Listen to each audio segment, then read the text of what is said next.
GIS stands for Geographic Information System. It is a system designed to capture, store, manipulate, analyze, manage, and present spatial or geographic data. GIS allows users to visualize, interpret, and understand patterns and relationships within data that are linked to specific geographic locations. GIS technology integrates various types of data, such as maps, satellite imagery, aerial photography, and tabular data, such as demographic statistics or land use information. It enables users to perform a wide range of tasks, including 1. Mapping. Creating maps that display geographic features and data layers.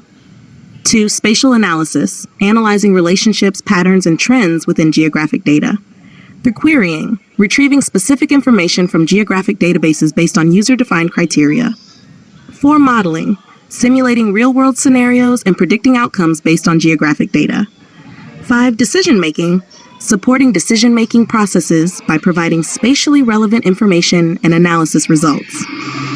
GIS is used across various industries and disciplines, including urban planning, environmental science, natural resource management, transportation, public health, emergency management, and many others. It plays a crucial role in understanding the spatial dimensions of complex issues and in making informed decisions based on geographic data.